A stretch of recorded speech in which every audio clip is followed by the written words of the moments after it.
Mais l'avantage, c'est que j'ai toujours vécu dans un environnement qui m'a mis en confiance. On m'a toujours dit: «Si dans ta tête, tu as envie de le faire, c'est que tu peux le faire». T'es allé, à la fac, tu t'es très vite rendu compte que ça te plaisait pas, parce que tu voulais faire de la musique. Tu as vite lâché tes études pour aller à Montréal. Quoi pour toi le déclic qui a fait, que tu t'es dit: «Bon, j'arrête mes études, c'est pas fait pour moi, je pars à Montréal réaliser mon rêve»? En fait, le truc, c'est qu'avant de partir à Montréal, j'ai fait, tout un tas de petits jobs. Il fallait amasser cette somme d'argent très vite pour aller là-bas et je savais qu'une fois là-bas, je voulais être concentré sur ma musique. En 2006, il va t'arriver quelque chose qui va changer ta vie. Tu entends parler de Barack Obama, et tu vas créer une musique pour lui qui va, tout changer pour toi. Est-ce que tu peux nous raconter un peu cette histoire pour les personnes qui ne la connaissent pas? Et en l'aidant, quelques semaines plus tard, je vois qu'il y a, Beyoncé, Will Smith, Rihanna, Oprah, machin. Waouh! Tous ces gens qui arrivent derrière lui et moi je me dis: «Waouh, je suis rentré au bon moment!»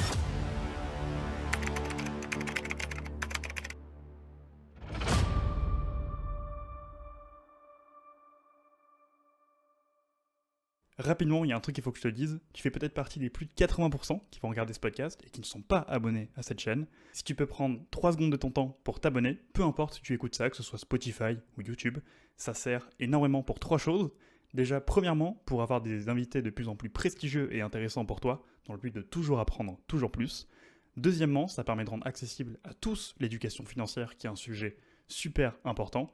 Et troisièmement, qui est le plus important, ça me donne un grand coup de boost pour continuer ce podcast et faire en sorte qu'il dure sur le long terme. Alors merci énormément à ceux qui prendront le temps de s'abonner. En échange, je m'engage à faire en sorte que ce podcast soit toujours de mieux en mieux. Allez, c'est parti pour le début du podcast. Tony, bienvenue à toi dans le podcast Génération Investisseur. J'espère déjà que tu vas bien. Je vais très bien Hugo, merci beaucoup pour ton invitation. Ça me fait vraiment plaisir de t'avoir. Je pense que tu es un des invités du podcast qui est le plus compliqué, je pense, à présenter en quelques mots. OK. Tu es producteur, notamment pour Barack Obama, on pourra en parler juste après. Conférencier avec notamment 2 TED Talks. Tu es créateur de contenu. Sur Instagram, tu as quand même plus de 143 000 personnes qui te suivent. Tu es aussi auteur, investisseur et tu as même travaillé dans le marketing de crise et dans énormément d'autres domaines. Avec autant de domaines d'activité, comment tu te présentes quand des personnes te demandent qu'est-ce que tu fais dans la vie? Oh ça c'est tu sais quoi? Ça c'est une bonne question. Moi je pense toujours que les gens qui me demandent ça, font ça par politesse, tu sais comme le bonjour, salut, ça va? Ouais. Donc ce que je fais, c'est qu'on me demande: «Qu'est-ce que tu fais Tony?» Je dis: «Je suis chômeur». Et là, je vois la réaction des gens. Donc, tu en as qui sont hyper choqués et qui font: «Ah OK, d'accord, on passe à autre chose et je vais parler à quelqu'un d'autre». Donc là, tu sais que ça servait à rien. Tout ce que tu pouvais dire après ne servait à rien.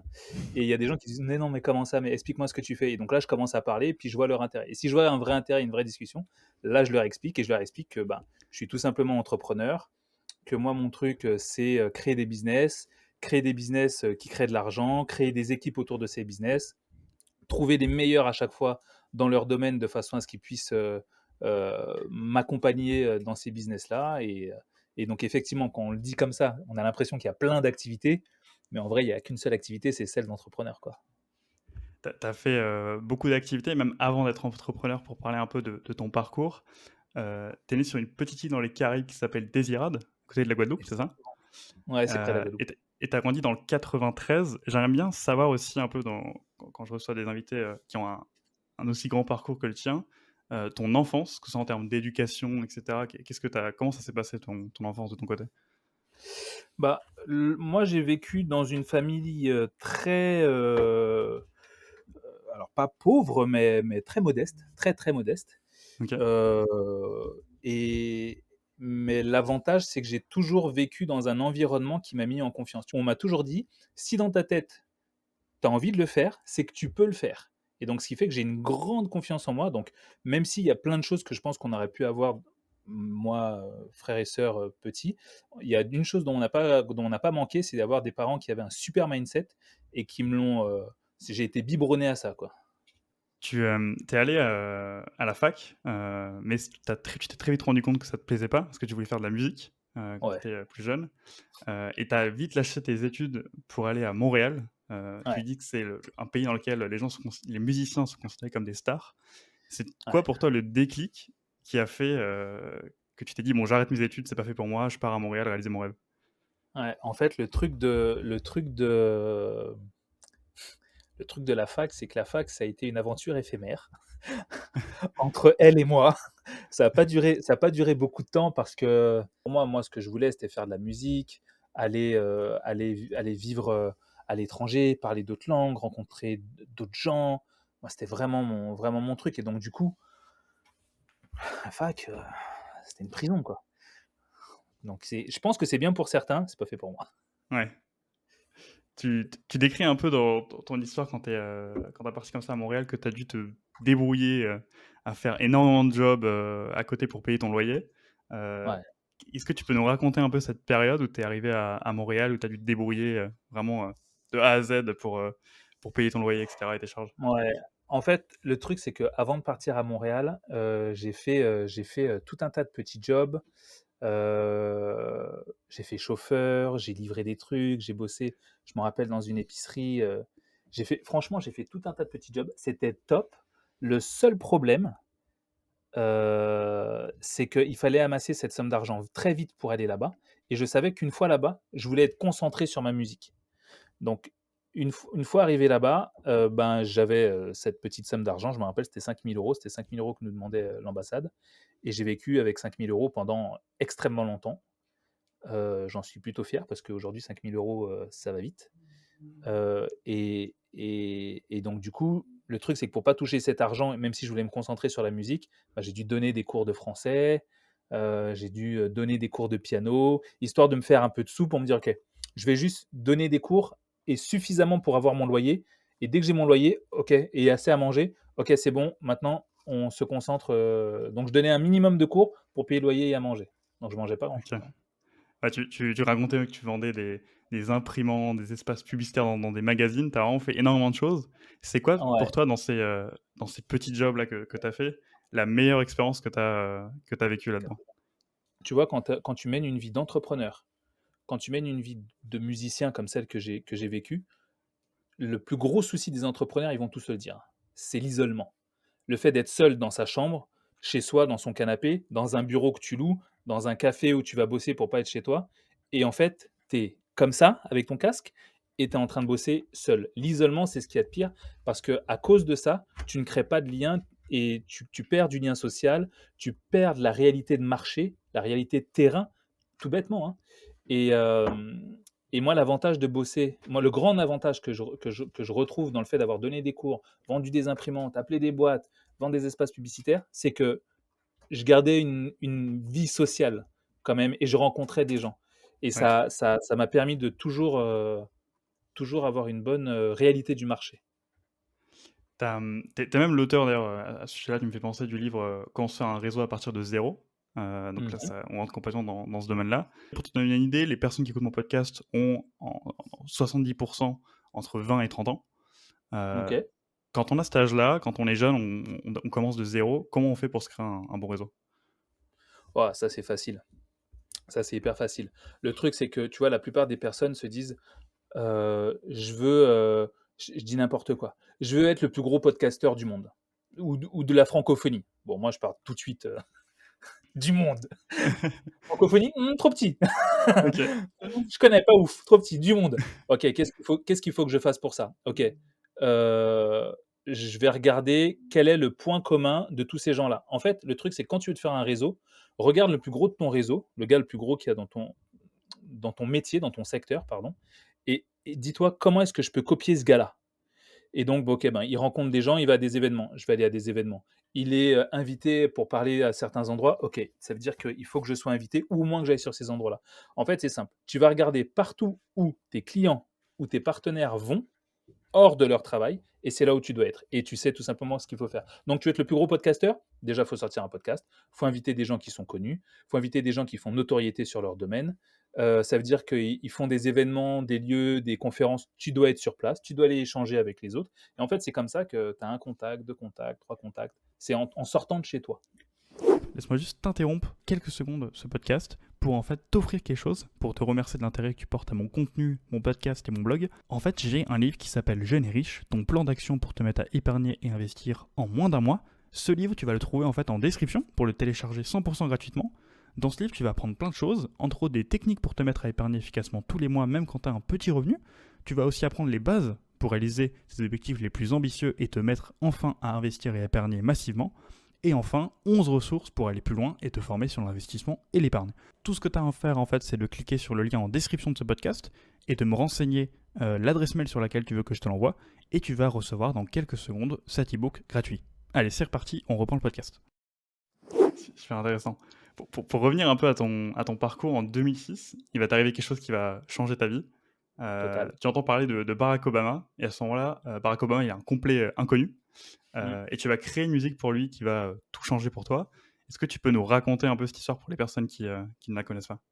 Ouais, en fait, en 2006, Barack Obama n'est personne. Il n'est pas celui qu'on connaît aujourd'hui. Aujourd'hui, tu dis Barack Obama n'importe où, tout le monde le connaît. Genre, OK, Ouais, président des États-Unis, on le connaît.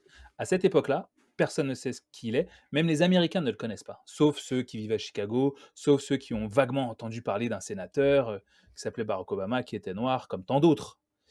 Et à ce moment-là, moi, j'entends parler de lui parce que j'ai des amis à moi qui me disent: «Tony, il y a un gars, il veut devenir président des États-Unis, il faut qu'on l'aide».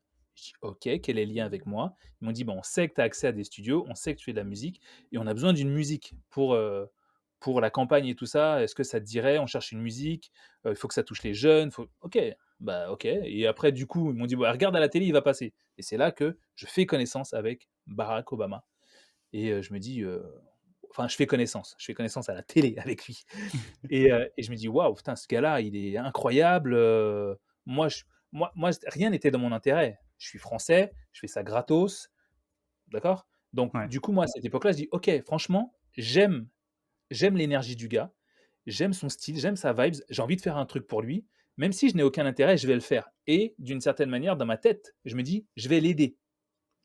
Parce que, moi, on me paye pour faire ça à l'époque. Donc je t'aide en faisant ça. Tout président que tu veux devenir, tu peux perdre. Et je l'aide.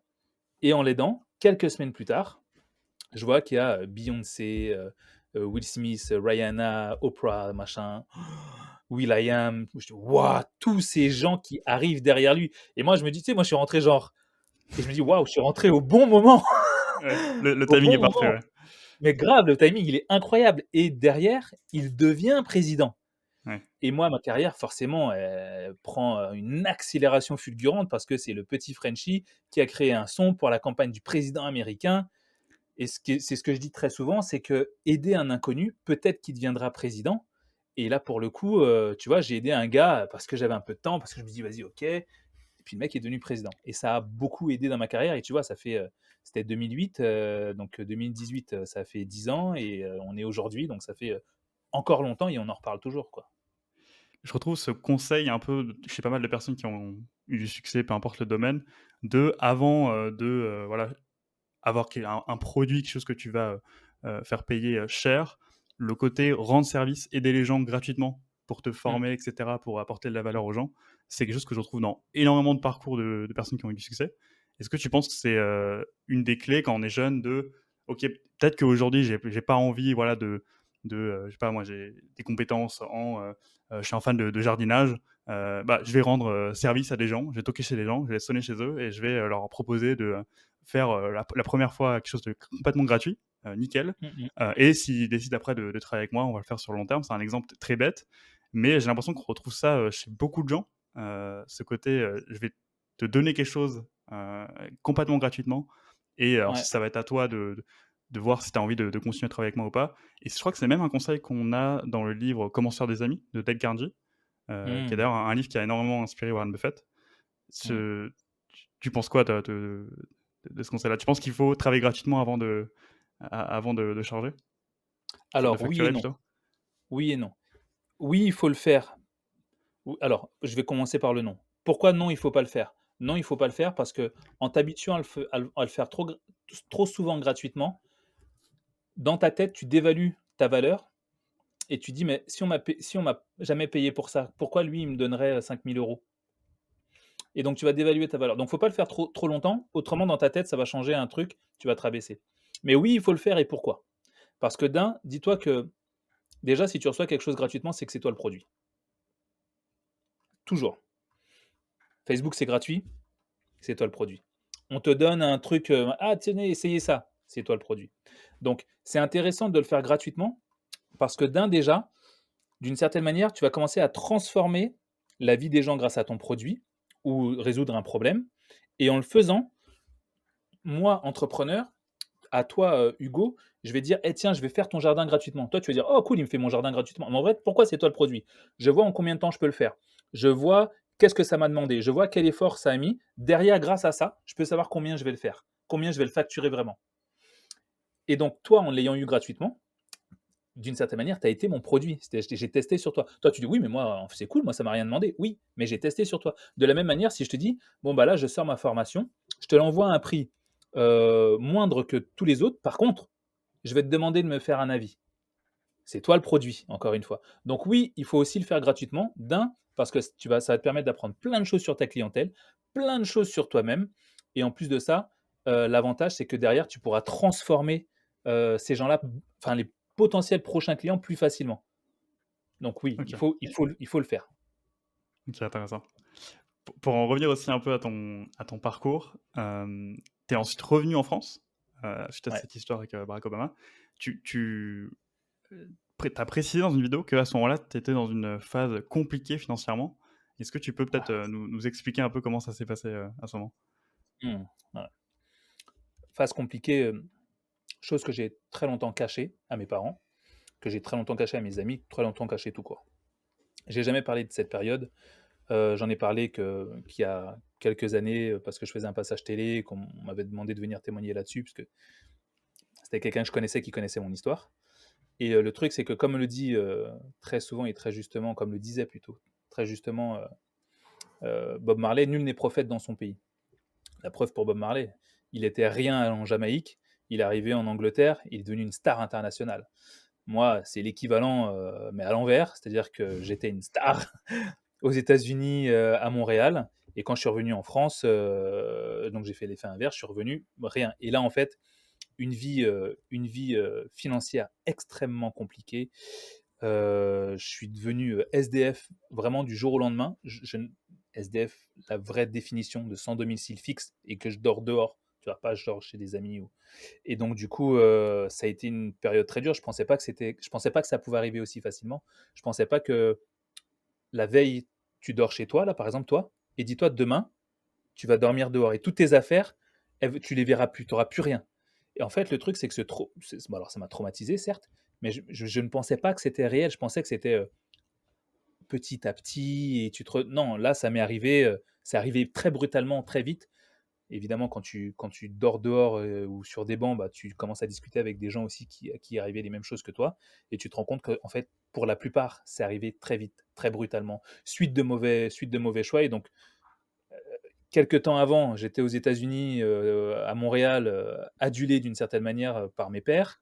Je rentre en France, je dors sur un banc. Et donc, ça a été une période extrêmement compliquée financièrement. Ça m'a demandé beaucoup de sacrifices, beaucoup d'apprentissage. Ça m'a, ça m'a retourné la vie, mais je pense que c'est aussi ce qui fait qu'aujourd'hui j'en suis là. C'est aussi ce qui a fait mes investissements, ma détermination. C'est le fait d'être passé par là, quoi, d'avoir connu le gouffre. Ouais. Comment tu as fait concrètement pour, étape par étape, pour te tirer là, de ce moment très compliqué quand tu es rentré en France? Étape par étape, très simple. La première des choses, c'est que j'ai dû comprendre comment ça m'est arrivé. C'est-à-dire que, en fait, c'est comme dans toute formation ou comme dans tout apprentissage, ça commence par du mindset. Moi, je m'en rappelle très bien. euh, tu sais, j'avais été champion de France de boxe. Et je me rappelle que notre prof, avant certains combats ou avant certains entraînements, il nous parlait. Moi, j'étais là, mais non, mais moi, je veux taper, moi. Pourquoi tu me fais parler? Il me disait, ça commence là. Et en fait, j'ai fait la même chose. J'ai commencé là. J'ai commencé dans ma tête. Pourquoi cette erreur m'est arrivée? Comment est-ce qu'elle m'est arrivée? Est-ce que j'aurais pas pu la prévoir? Est-ce que j'aurais pas pu le voir? Est-ce que sur certains choix, si j'avais fait différemment, je me serais retrouvé là? Qu'est-ce qui a fait que je me suis retrouvé là? Une introspection profonde en moi pour vraiment aller chercher tout ce qui a créé cette conséquence. Et ainsi, en remontant, j'ai pu trouver des solutions pour m'en sortir. Et par exemple, une chose que je ne faisais jamais avant, c'est que si quelqu'un venait me voir et me disait: «Tony, tu as besoin d'aide, je peux t'aider?» Non, je vais y arriver tout seul. C'est bête, il faut être un gros con pour penser comme ça. Et j'étais un gros con parce que je pensais comme ça. Le truc, c'est que s'il y a quelqu'un qui vient t'aider, t'es trop idiot de ne pas lui dire oui. Et il va te donner le coup de main qui va te faire gagner du temps. Et tu te rends compte, à un certain moment que le temps, tu vois, c'est un stock. Il y en a de moins en moins, donc il faut aller plus vite. Et donc, je me rappelle à cette période-là, il y a une femme, Emma, extraordinaire, qui est venue me voir et qui m'a tendu la main et qui m'a dit, est-ce que tu voudrais, qui a vu dans quelle situation j'étais, euh, et elle m'a dit, est-ce que tu veux garder mon chat pour le week-end? Je suis pas là, je pars avec mon mari. Elle a très aisément bien compris que je dormais à la rue. Elle m'a dit ça avec beaucoup de grâce et beaucoup de classe. Moi, avant, j'aurais refusé. Moi, dans ma situation, comprenant qu'il faut être un gros con pour pas accepter l'aide de quelqu'un, j'ai accepté. Et ça a été un premier pas pour sortir de la rue. Donc, et en fait, grâce à toute cette introspection, j'ai pu changer ça. Et après, j'ai changé ma manière de consommer, ma manière de comprendre l'argent, ma manière de dépenser. J'ai appris les systèmes financiers, les flux financiers, comment pense une banque, parce que c'est ma banque avait bloqué ma carte. J'ai compris tout le système après monétaire, comment faire concrètement. Et en fait, tout ça, une fois que je l'ai compris, et que je l'ai appliqué, eh ben, ça m'a sorti de la rue. C'est aussi simple que ça. Bon, aussi simple que ça. J'ai mis du temps. Hein. Ouais. Ça a pris du temps. Et tu vas ensuite continuer à travailler dans la musique. Tu as fait beaucoup de choses. Tu travailles pour les entreprises, tu crées des musiques pour des jeux vidéo, des documentaires, des publicités et même des notifications de téléphone. Hmm. Et notamment grâce au travail que tu as fait quand tu étais quand tu as fait ta musique pour Barack Obama, tu vas rencontrer l'ambassadeur des États-Unis en France, qui s'appelle Charles Rifkin, une rencontre qui va changer ta vie. Ouais. Euh, Tu vas tellement bien t'entendre avec lui qu'il va te présenter à tout son réseau. Et là, on retrouve un peu ton côté. Et je pense que c'est d'ailleurs une des clés de ton succès, tu me dis si je me trompe, mais de ce côté aller vers les gens, rencontrer les bonnes personnes et bien t'entourer. Ouais. Euh, Comment est-ce que tu peux me raconter un peu cette rencontre et comment est-ce qu'elle a tout changé pour toi? Ouais. En fait, cet homme, Charles Rifkin, qui était l'un des, je pense, premiers bienfaiteurs dans la campagne de Barack Obama, qui était devenu ambassadeur de France, a entendu parler de moi via son agence de presse et la personne qui gérait sa presse. Et on s'est rencontrés. En fait, on s'est tout de suite adoré, lui et moi. Et c'est fou à dire, mais c'est un ambassadeur, donc c'est un diplomate. Le gars, c'est le. Ton podcast, il va se faire afficher par des services secrets maintenant. Le gars, c'est le boss de la CIA en France, tu vois. Ouais. Donc, le mec, c'est pas un mec. Certes, c'est un être humain comme nous tous, mais il n'est pas là pour faire des sentiments, il est là pour travailler, tu vois. Et en fait, on s'est tout de suite bien entendu. Et tout de suite, il m'a pris sous son aile et il m'a dit, mais viens, je vais te présenter mes copains. Je vais te présenter Woody Allen, je vais te présenter le boss de la Warner, je vais te présenter Jodie Foster. Et donc j'allais chez lui, à sa résidence, et tu as des photos de moi, des vidéos de moi que j'ai encore avec Woody Allen, avec Jodie Foster, avec tous ces gens-là. Et en fait, lui, c'était ses potes, comme toi, tu as tes potes. Donc c'est normal, c'est juste qu'ils sont connus de la terre entière. Donc Ouais. pour lui, c'était normal. Et pour moi, c'était waouh, c'était incroyable. Et en fait, c'est comme ça que j'ai commencé à me faire mon réseau, à discuter avec d'autres personnes et à, tu sais, quand tu es entouré de personnes qui ne pensent pas comme la moyenne, ta manière de penser, de voir le monde, elle change totalement. Tu sens entre toi et les autres gens un décalage énorme. Et du coup, tu commences à être très élitiste sur les gens avec qui tu vas discuter, avec qui tu vas créer un lien. Et c'est ce qui m'est arrivé à ce moment-là. Et donc, je suis devenu extrêmement élitiste sur les personnes qui m'ont entouré, sur mes amis, sur les personnes avec qui je vais travailler, sur le fait d'avoir encore une fois que les meilleurs. Parce qu'en fait, je les ai vus travailler. Et toi qui disais que le point commun que tu voyais, c'était le fait que les gens s'entraident. Moi, le point commun que j'ai vu, c'est pour être le meilleur, il faut travailler avec les meilleurs et fréquenter les meilleurs. Et comme moi, dans ma tête, moi, je suis un compétiteur dans les sports que j'ai pu faire ou dans la vie. Pour moi, c'est numéro un ou rien. Et donc forcément, je me suis dit, il faut que je crée la meilleure équipe. Il faut que nous, on soit la meilleure équipe. Et donc ça a été quelque chose qui a grandement changé ma vie et mon réseau. Tu as appliqué sans même que c'est ce mot que tu as utilisé, une sorte de filtre sur ton entourage. C'est Ouais. quoi, pour toi, les critères clés qui fait que, ok, avec cette personne, j'ai envie de travailler, cette personne, j'ai envie de me rapprocher d'elle? Sur quels critères tu te bases pour te dire, j'ai envie de travailler avec cette personne? Premier critère, je vais te dire comment aujourd'hui je choisis les gens avec qui je travaille. Ouais, Premier critère, je regarde leur côté humain. C'est la première chose que je regarde. Pourquoi? Parce que moi, je considère que tout ce que je fais, c'est une guerre. Alors, il y en a qui vont dire non, il faut penser pour la paix. Pense pour la paix si tu as envie.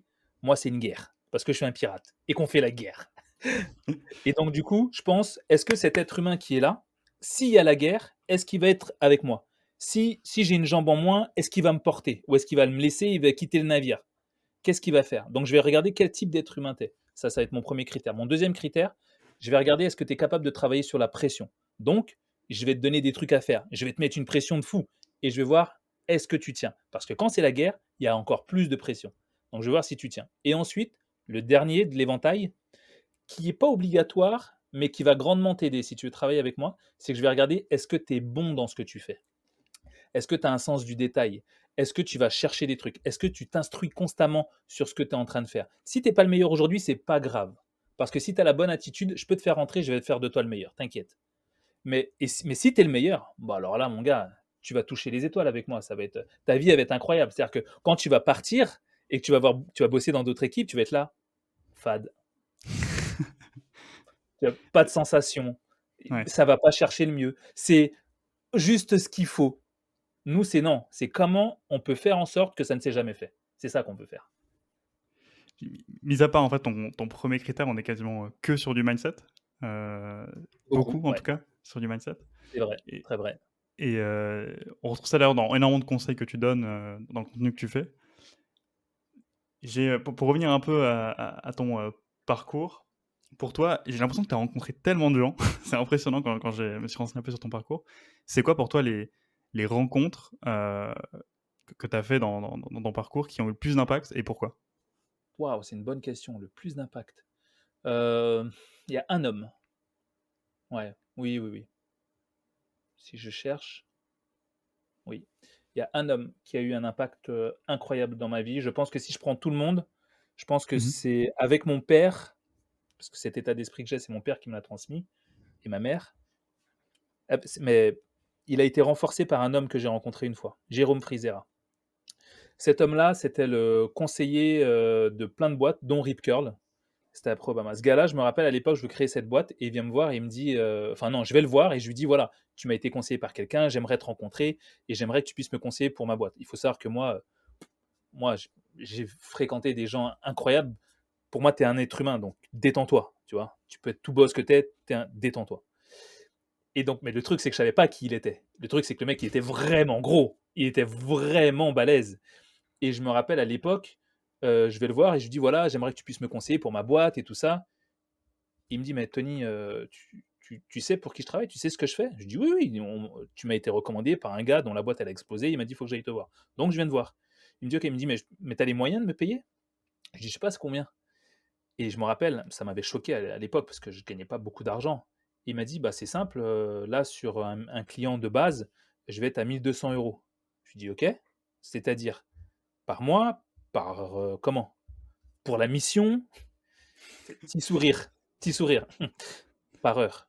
Oh, ok, Ok. waouh, 1 200 euros par heure. Ok, le gars fait un SMIC toutes les heures. Et il me dit, franchement, Tony, j'apprécie ton aisance, donc du coup, je vais t'aider. Et je vais t'aider gratuitement. Rappelle-toi de ce que je t'ai dit. Si c'est gratuit, c'est que c'est toi le produit. Hein. Ouais, Il me ok. dit, il me dit, mais je vais t'expliquer ce qu'on va faire. Il me dit, je vois que tu es assez en forme. Voilà ce que je te propose. Le mec habitait en face de la Tour Eiffel. Il me dit tous les dimanches matins, tu viens en bas de chez moi à 7 h du matin. Il me dit ma femme est tombée enceinte, elle vient d'accoucher, j'ai fait une couvade. En gros, il a grossi avec sa femme. Il me dit j'ai du poids à perdre. Tu viens tous les matins à 7 h tous les dimanches en bas de chez moi. Autant de tours de la Tour Eiffel que l'on fait, c'est autant de conseils et de temps que je vais t'accorder. Deal. Et en fait, ce gars-là, ça a été incroyable parce que j'avais mal au genou à l'époque et je me rappelle, je voulais les conseils, donc j'oubliais le mal et je courais avec lui. Et il m'avait dit, ce sont ces trucs que tu as fait pour Obama, il faut que tu le montres encore plus en France. Il faut et tu sais quoi, à l'époque, il m'a donné un conseil qui m'a beaucoup aidé pendant de longues années dans ma carrière. Il m'a dit, il faut que tu crées un blog. Un blog. Un blog, oui, j'ai envie de dire vlog, mais c'est un blog. Il faut que tu crées un blog et que tu parles de ce que tu fais et que tu parles de ta société et c'est comme ça que tu vas te faire connaître. Dire ça aujourd'hui, c'est ridicule parce que tu vas sur les réseaux sociaux. Mais à l'époque, il n'y avait pas Instagram, ça n'existait pas. Instagram Ouais. n'était pas né. Facebook, c'était newbie. Et le truc, c'est que je crée je parle d'Obama, je crée ce blog, je crée tout ça, et en fait, ça explose. Et tous les conseils qu'il me donne font que mon activité explose pendant de longues années grâce aux simples conseils qu'il m'a donnés en courant autour de la Tour Eiffel. Donc, s'il y a bien un gars qui a changé ma vie et ma manière de penser en tant qu'entrepreneur, c'est ce gars-là. Ce conseil de montrer ce que tu fais au grand public, sinon personne ne veut savoir que tu es le meilleur de ton domaine, que tu es passionné par un domaine. C'est un conseil pareil que j'ai pas mal retrouvé, notamment dans un livre qui s'appelle Show Your Work, d'un auteur qui s'appelle comme Austin quelque chose. C'est en fait, t'as beau être le meilleur de ton domaine, quelqu'un de très fort, de très passionné par un domaine, si t'es pas trouvable sur Internet ou si t'es pas Ouais, trouvable de manière globale, t'auras bien sûr. pas d'opportunités qui vont se présenter à toi. Zéro. Euh, Toi, aujourd'hui, encore aujourd'hui, malgré le fait qu'on voit énormément de créateurs arriver du jour au lendemain, encore aujourd'hui, c'est une bonne idée de se lancer, de créer du contenu sur sa passion, sur son business, etc. Alors, je vais dire quelque chose qui va casser les jambes de beaucoup de gens. Ok. Et tu sais quoi? C'est un filtre naturel. Parce que les moins motivés, ça va les démotiver. Ils vont pas se lancer. Et les plus motivés, ils vont même pas écouter ce que je vais dire. Donc on va voir comment les gens vont le prendre. Aujourd'hui, la barrière à l'entrée pour devenir créateur de contenu, elle est immensissime. C'est-à-dire qu'aujourd'hui, il faut que tu aies un budget, il faut que tu aies de l'argent. Parce que là, d'ailleurs, il y a Meta qui a fait une mise à jour aux États-Unis, elle va arriver en France. Tu sais, la petite pastille que certains payent sur Insta. Hmm. Moi, la mienne, par exemple, je la paye pas. C'est une vraie pastille Instagram, le vrai blue check de l'époque. Mais aujourd'hui, certains qui l'ont, et tant mieux pour eux, ils la payent. Ben là, il y a 3 nouvelles pastilles. Une à 14, une à 50, et je crois qu'il y en a une à 300, près de 400 dollars qui va sortir. Et par mois, hein. Et quand tu vas la payer, bah, tu seras plus visible que les autres sur le secteur que tu veux. Tu seras en premier dans les favoris. Qu'est-ce que ça veut dire? Ça veut dire que si j'ai pas d'argent, bah, je vais pas être visible. Si je suis et aussi, si tu es un petit créateur, tu seras encore moins visible. Donc, ça va te donner beaucoup plus de travail. De la même manière, aujourd'hui, regarde-toi. Toi, tu as ton podcast. Toi, tu sais ce que c'est que d'avoir un podcast. Mhm. Avoir un podcast, c'est quoi? C'est faire des relations publiques. Le message que tu m'as fait pour m'avoir en interview. C'est être designer. C'est créer un petit design, créer des visuels de façon à être retrouvé ou plus visible ou que ça donne envie de cliquer sur des plateformes de podcast. C'est être monteur vidéo, c'est être checker de son, c'est gérer sa lumière si on fait de la vidéo, c'est créer, c'est être journaliste, chercher ses questions. La barrière à l'entrée, elle est immense en termes de travail. Si tu n'es pas motivé, mais n'y va même pas parce que tu vas te faire manger par celui qui a juste 1% de plus de motivation que toi. Donc j'ai envie de dire qu'aujourd'hui, aller dans ce secteur-là, waouh, si sois très motivé. C'est pas comme à l'époque où tu faisais des trucs avec un iPhone et c'est bon. Là, pour tout Ouais. te dire, pendant qu'on est en train d'enregistrer ce podcast, j'ai une caméra devant moi. Bon, les gens ne connaissent pas, mais c'est un FX3. C'est avec ça que Netflix crée ses séries télé. C'est la caméra avec laquelle je suis en train de m'enregistrer pendant que tu es en train de me voir sur cet écran-là. Et c'est une caméra cinéma. Ma caméra, j'ai pas pris mon trépied, j'avais trop la flemme. Ma caméra qui tient ma caméra cinéma, c'est une autre caméra cinéma. C'est-à-dire que juste devant moi, sans compter l'objectif, juste devant moi, avec l'objectif, allez, la caméra, et j'ai mis un disque dur pour retenir le truc. Le disque dur, il coûte 400. La caméra, elle coûte 5000. Celle d'en dessous, elle coûte 5000. L'objectif, il coûte 2000. Parce que je veux que quand les gens voient mon contenu, ça ressemble à un film, ça soit beau. Mais cette barrière à l'entrée, elle coûte très cher et tout le monde n'a pas accès soit à cet argent-là, soit à ses capacités, parce qu'après, il faut se former. Donc, si vous voulez faire ça, soyez motivé. Si ce que je viens de dire vous a démotivé, c'est que vous n'y étiez pas assez. Si ce que je viens de dire, vous ne l'avez même pas écouté, c'est parfait. Il y a- il y a- je trouve qu'il y a même une barrière, et t'en parles un peu dans ce que tu dis, une barrière encore plus importante, c'est celle, on y revient d'ailleurs, du mindset. C'est-à-dire, créateur de contenu, c'est potentiellement faire des projets, créer des choses pendant des mois, voire des années, sans qu'il y ait de résultats. Ouais, Et en fait, on va avoir l'impression d'un coup que quelqu'un va exploser du jour au lendemain, sauf qu'on n'a pas vu les centaines de vidéos ou de projets que la personne a échoué. c'est clair. Et ça, c'est quelque chose que les gens ont parfois du mal un peu à intégrer. Et il y a une stat que j'aime beaucoup, d'ailleurs, tu as parlé de podcast. 90% des podcasts n'atteignent pas le troisième épisode. Et parmi ceux qui continuent, donc qui ont plus de 3 épisodes, 90% abandonneront après 20 épisodes. Donc, pour faire partie du top 1% des podcasts dans le monde, il faut seulement publier 21 épisodes. Et en fait, ça Mm. donne une idée d'à quel point les gens abandonnent vite. Et je pense que peu importe le domaine dans lequel vous êtes, avoir ce mindset de je veux être encore présent dans X années ou sur le long terme et avoir une vision long terme, c'est encore plus intéressant que de me dire bon, je vais me lancer sur les réseaux sociaux, je me donne 6 mois, si j'ai pas percé, j'abandonne. T'as tout dit. Franchement, Hugo, t'as tout résumé. Quand tu commences ce que tu Ouais. fais, il faut que tu aies une mission. Mec, je te parle vraiment de mission. Faut pas que tu dises, je veux réussir, je veux gagner, je veux gagner de l'argent. Ça, c'est pas une mission. C'est pas une mission. Ça, c'est objectif Ouais. average. C'est genre, t'es dans la moyenne. Non, il faut que tu aies une mission. Moi, si je te donne ma mission, elle est simple. Moi, ma mission, je veux changer le monde. C'est ça ma mission. Il y a des gens, j'écoutais un truc l'autre jour qui disait, d'un gars qui disait, moi, ma mission, c'est que je veux toucher 1 milliard de personnes. Je veux avoir de l'impact sur 1 milliard de personnes. Un autre qui disait, moi, ma mission, c'est changer le monde. Mes clients, ils te le diront aujourd'hui. Ils te le diront, Tony, il a changé ma vie. Vraiment. Tous mes clients, tu vas aller voir. Qu'est-ce qu'il a fait pour toi? Tony, il a changé ma vie. Pour moi, c'est ma mission. Changer la vie des gens. Je veux changer le monde. Et donc, du coup, ma mission, elle est tellement grande que je vais te donner un exemple tout bête. Il y a quelques mois sur les réseaux, j'ai bientôt 150 000 abonnés juste sur Insta. On fait un demi-million à peu près sur l'ensemble des réseaux. Juste sur Insta, il y a quelques temps, on faisait entre 1002 likes et 5000 likes. Là, je ne sais pas pourquoi, depuis une semaine, je fais 80 likes.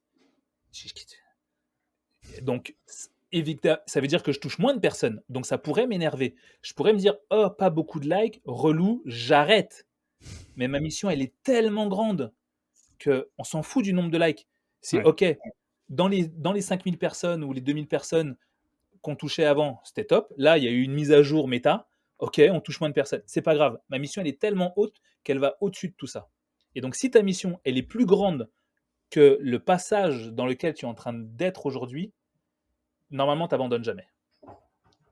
C'est ce que d'autres appellent aussi la puissance du pourquoi. Dire pourquoi tu fais les choses. Et ça vient aussi d'un TED Talk que j'avais parlé aussi dans un précédent épisode de podcast de Simon Sinek. Je sais pas si Hmm. ça te dit quelque chose. Je Qui a vois un TED très Talk bien. incroyable de, en fait, que ce soit la puissance du pourquoi, en fait, active une zone de votre cerveau qui fait que vous allez être beaucoup plus motivé que si vous dites que vous réfléchissez uniquement au comment vous allez faire les Eh, choses.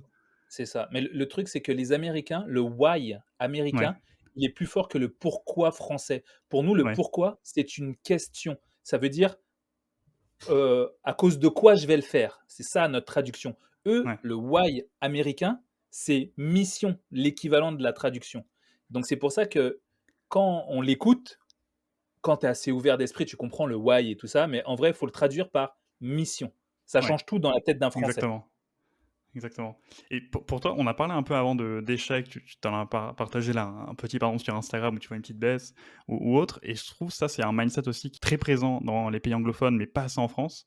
C'est ce côté échec, qu'on apprend de ces échecs. C'est quoi pour toi ton plus grand échec et qu'est-ce qui t'a enseigné? Bon, alors mon plus grand échec, en vrai, on pourrait croire que c'est ce passage de ma vie où j'ai été SDF. Pas du tout. Je pense que l'un de mes plus grands échecs, ça a été à un moment de ma vie de m'associer avec des gens qui n'avaient pas la même capacité à réfléchir plus vite que moi, la même capacité humaine, c'est-à-dire quand le bateau coule, qui y reste. Et pour moi, ça a été le plus grand échec, ça a été de faire une erreur de casting. Parce que, d'un, ça m'a suivi, psychologiquement, tu vois? Je me suis dit: «Ah, c'est ça, j'aurais pas dû, ça, j'aurais pas dû, ça, j'aurais pas dû». Et moi, je suis quelqu'un qui réfléchit beaucoup sur ma manière de faire, pour mieux faire. Et donc ça, je pense que ça a été mon plus gros oui, ça a été mon plus gros échec, mais mais pas c'est pas grave parce que ça m'a permis aujourd'hui d'être aussi élitiste. Dans, dans les personnes que j'ai interviewées ou même quand j'ai des biographies de personnes qui ont eu du succès, on distingue un peu, j'ai l'impression, deux types de personnes. Il y a les personnes comme toi, où je me reconnais aussi un peu dans ton profil, c'est-à-dire qui va avoir 1000 idées en tête, qui va avoir plein de domaines d'activité, plein d'expériences, et qui va toucher un peu à tout, qui va apprendre beaucoup de choses. Et donc là, on prend ça, par exemple, l'extrême de ce profil, ça serait par exemple Elon Musk. Et à Mmh. l'inverse, on a des gens qui dédient leur vie à une seule chose, une seule compétence, un seul domaine. On peut penser notamment à Steve Jobs, par exemple. Pour Ouais. toi, un jeune aujourd'hui là, qui écoute ce podcast, est-ce que tu penses qu'il vaut mieux avoir ce mindset de toucher un peu à tout, essayer plein de choses et accumuler plein de compétences, ou à Oui. l'inverse, avoir ce mindset de je vais me focus sur dans un domaine clé, une compétence clé, et je vais être le meilleur dans ce domaine? Ça dépend de ta capacité, en vrai, c'est tes affinités. Et parce qu'en France, pas en France, dans les pays latins, pardon, dans les pays latins, on va te dire, il faut faire une chose à la fois, et tu es sûr de bien le faire. Si tu en fais plusieurs, c'est que tu n'es pas concentré, tu sais pas ce que tu veux faire. Bon.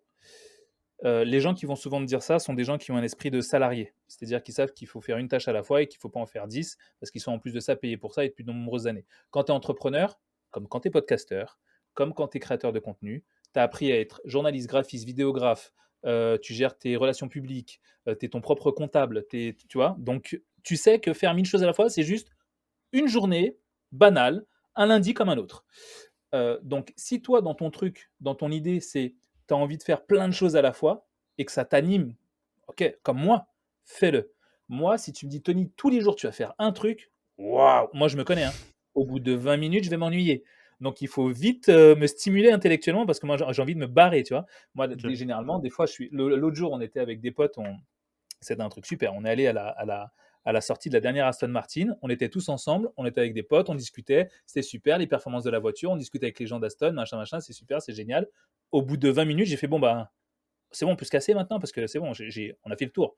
Donc, moi, j'ai besoin d'être stimulé sur différents trucs. Donc, ça. Mais tu as des gens, eux, ils vont et ils ont raison d'être uniquement sur leur zone de génie et c'est un truc où ils font le geste 1000 fois dans la journée, le lendemain 2000 fois, puis 3000 fois le troisième jour et ils vont le répéter tous les jours et être que sur leur zone de génie et leur truc. Ils ne veulent rien entendre parler d'autre. Ceux-là ont aussi raison. Il n'y a pas mieux ou pas mieux, c'est comment toi tu te sens quand tu le fais. Moi, si je fais un truc tous les jours et le même, waouh, je vais m'ennuyer et je vais devoir et du coup, je peux m'en dégoûter. Je pense que c'est même un peu lié aussi à la mission, comme on l'a dit avant. Si, Total. peu importe ce que c'est, si c'est, tu dois te focus sur un seul domaine ou que tu dois apprendre plein de choses, si la mission derrière, elle vaut la peine et qu'elle te tient à cœur, tu vas le faire. Ouais, sûr, Je pense sûr. qu'on y revient pas mal. On va arriver au bout de ce podcast. J'ai deux questions que je pose à tous mes invités. La Mhm. première, en fait, dans la description de ce podcast, le premier lien, c'est ce que j'ai appelé le coffre de Génération Investisseur. C'est un accès gratuit à un coffre où on va retrouver en fait toutes les ressources que les précédents investisseurs, entrepreneurs qui sont passés dans mon podcast ont citées. Quelles ressources tu aimerais mettre dans ce coffre? Ça peut être un livre, ça peut être un podcast, une vidéo qui t'inspirait, quelque chose qui vraiment te plaît beaucoup, une ressource qui te plaît beaucoup. Qu'est-ce que tu aimerais ajouter dedans? Qu'est-ce que je mettrais dans ce coffre? Je mettrais une formation de Tony Jazz, mais ça, c'est trop facile, on peut la trouver hors du coffre. Je pense que je mettrais un livre qui a changé ma manière de voir le temps long sur un échec. Pour m'expliquer, tu sais, quand tu veux avoir un objectif, souvent tu te dis: «Je vais faire ça et ça va me donner tel résultat». Le truc, c'est qu'en vrai, il faut que tu fasses ça, ça, ça, ça, ça, ça, ça, ça, ça et le résultat, il est au bout, loin, loin, loin et du coup, toi, tu es là: «Waouh, mais tu le vis presque comme un échec» et en fait, c'est un livre qui a changé ma manière de voir les choses et d'apprendre que un plan est fait pour ne pas être respecté. Mais tu es obligé d'avoir un plan, sinon tu t'es pas sur la bonne route. Et ce livre-là, il a changé énormément ma manière de penser et c'est l'histoire d'un gars qui va chercher un trésor et qui pense qu'il y a un chemin. Et le truc, c'est que son chemin, il est divers et varié, il emmène partout, mais à la fin, il lui arrive quelque chose peut-être de plus grand que ce qu'il avait cherché à l'origine.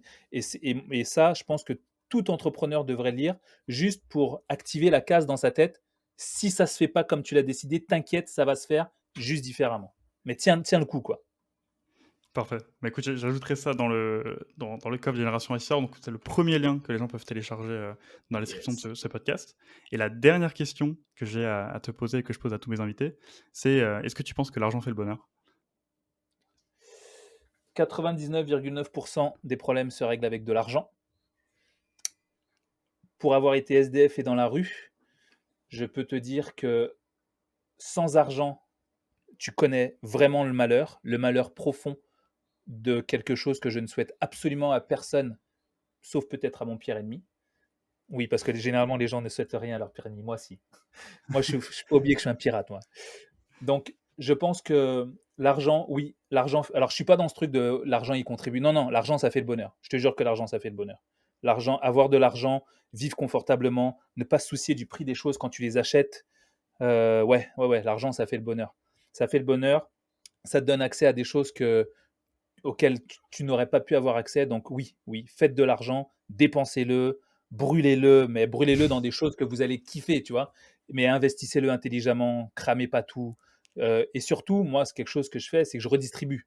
Je redonne aux gens, je redonne à ceux qui ont besoin, je redonne à celui qui galère. Moi, quand j'ai des potes qui créent leur boîte ou des copines qui créent leur boîte et elles veulent se lancer, si je peux leur donner un petit coup de main, je vais leur donner un petit coup de main. Par contre, si elles sont pas assez bonnes, assez bons, assez machin, ouais, je veux pas te garder, je fais, tu vois. Sinon, je te fais l'aumône. Moi, je te fais pas l'aumône. Moi, je te donne le coup de main pour que tu puisses avancer. Donc, ouais, crois-moi, l'argent fait le bonheur. Merci beaucoup à toi, ça m'a fait vraiment plaisir de t'avoir dans ce podcast. J'espère que ça t'a plu. Est-ce que Ça tu m'a peux, plu, Hugo. est-ce que tu peux citer un peu où est-ce qu'on peut te retrouver, tes projets du moment là, pour les Bien personnes qui ont envie sûr, bien de. sûr. Alors, pour me retrouver, c'est très facile. Sur Instagram, Tony Jazz, T-O-N-Y. Jazz, J-Z-Z, J-A-Z-Z, comme la musique. Mes projets du moment, très simple. Tu vois, je te parlais de mon expérience de SDF. Cette expérience où j'ai dû apprendre à être au plus profond et à remonter la pente jusqu'à aujourd'hui, être cet investisseur, cet entrepreneur que l'on connaît. Et en fait, j'ai créé une formation qui s'appelle Money Boost. Formation où, si tu as du mal à épargner, si tu es dans le rouge, si tout va bien financièrement, mais que tu veux être encore mieux, encore plus à l'aise, j'ai créé une formation qui va t'aider à revoir la manière dont tu vois tes finances et à épargner différemment, à gérer ton argent différemment.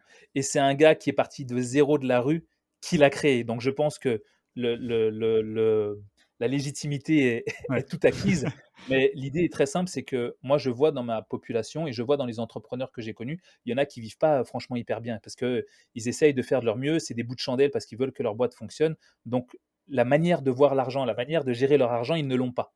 Bah ça, je l'ai mis dans une formation de façon à ce que ça ne soit plus un problème pour eux. Et en gros, tout ce que j'ai appris dans la douleur pendant des mois en étant SDF et à gérer cet argent, je l'ai mis là-dedans. Money Boost. Top.